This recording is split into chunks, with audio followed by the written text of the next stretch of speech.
আসসালামু আলাইকুম ওয়া রাহমাতুল্লাহি ওয়া বারাকাতুহু। সম্মানিত বন্ধুরা, আপনারা সবাই কেমন আছেন? আশা করি আল্লাহর রহমতে আপনারা খুবই ভালো আছেন। তো বন্ধুরা, আজ আমরা এই ভিডিওতে জানব স্বপ্নে পুলিশ দেখলে কি হয়। স্বপ্নে পুলিশ দেখা এটা কি ভালো লক্ষণ নাকি এটা খারাপ লক্ষণ? তা বিস্তারিত কথা আমরা এই ভিডিওতে আলোচনা করব এবং ভিডিওটা যারা দেখছেন সম্পূর্ণ ভিডিওটা দেখার অনুরোধ রইল। আর আমার চ্যানেলে নতুন হয়ে থাকলে অবশ্যই চ্যানেলটা সাবস্ক্রাইব করে পাশে থাকবেন এবং অপরকে দেখার সুযোগ করে দেবেন। আমাদের কিন্তু ইসলামিক ব্যাখ্যা, আমরা কোনো মন করা কথা বলি না, আমরা হাদিস কোরআন দেখে ব্যাখ্যা জানাই। ব্যাখ্যা আবার তিন রকম, যে আমি যে ব্যাখ্যাগুলো বলছি এইগুলোই যে সঠিক হবে এমন কোনো কথা নাই। কিন্তু হ্যাঁ, আল্লাহর তরফ থেকে যদি আপনাকে স্বপ্ন দেখানো হয় তা এগুলো সঠিক হবে ইনশাল্লাহ। তাই স্বপ্ন হচ্ছে তিন প্রকার। একটা হচ্ছে শয়তানি ওয়াসওয়াসা, যেটা শয়তান দেখায়। 2 নম্বর হচ্ছে আমরা যেটা সারা দিনমান মনের ভেতরে আলোচনা করি, গবেষণা করি, সেই স্বপ্নটা কিন্তু আমরা দেখে থাকি।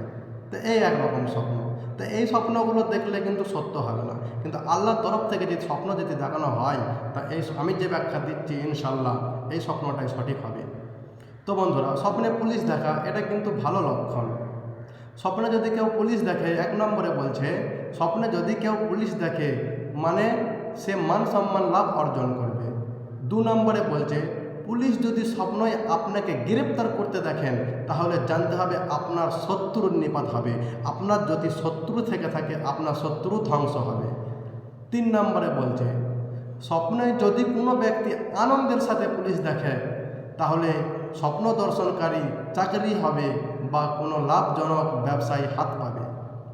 4 নম্বরে বলছে স্বপ্নে যদি সাধারণভাবে পুলিশ দেখে, বা সাধারণভাবে মানে স্বপ্নে পুলিশ দাঁড়িয়ে আছে, আপনি সেই পুলিশটাকে দেখছেন, এইটা বলে সাধারণভাবে। তো স্বপ্নে যদি কেউ সাধারণভাবে পুলিশ দেখে তাহলে স্বপ্ন দর্শনকারী এমন একটা সিদ্ধান্ত গ্রহণ করবে, সে নিজের জীবনে পরিবর্তন নিয়ে চলে আসবে। এমন একটা সিদ্ধান্ত গ্রহণ করবে যে তার নিজের জীবনে পরিবর্তন ডেকে নিয়ে চলে আসবে। 5 নম্বরে বলছে যদি কোনো ব্যক্তি পুলিশকে রাগান্বিতভাবে দেখেন বা পুলিশ আপনার সাথে জরিমানা করছে, এই স্বপ্ন যদি দেখেন তা এই স্বপ্ন দেখাটা একটা খারাপ, যেটা বলা হয়েছে যে আপনার নিয়ন্ত্রণ হারাবেন। আপনি যদি ব্যবসা করেন আপনার ব্যবসা চলবে না, আপনি যদি কোনো একটা ভালো কাজ করতে যান সেই ভালো কাজটা আপনার হবে না। তা এই স্বপ্ন যদি আমরা দেখি, আমরা সঙ্গে সঙ্গে উঠে লা হাওলা ওয়ালা কুওয়াতা ইল্লা বিল্লাহ পড়ে বাঁ দিকে থুপ ফেলে দেবো 3 বার, তো ইনশাল্লাহ স্বপ্ন কেটে যাবে। আর এটা যদি আমরা না করতে পারি, কোনো একটা ভিখারিকে, কোনো একটা গরিব মানুষকে আমরা সদকা করে দেবো, সদকায়ে জারিয়া করে দেবো, তা ইনশাল্লাহ আমাদের স্বপ্ন কেটে যাবে। তা বন্ধুরা, আরও ভিডিও পেতে আর এরকম স্বপ্ন যদি আপনারা দেখে থাকেন আমার মেসেজে এসে জানাবেন, আমি ইনশাল্লাহ আপনাদের উত্তর দেবো। আসসালামু আলাইকুম ওয়া রাহমাতুল্লাহ।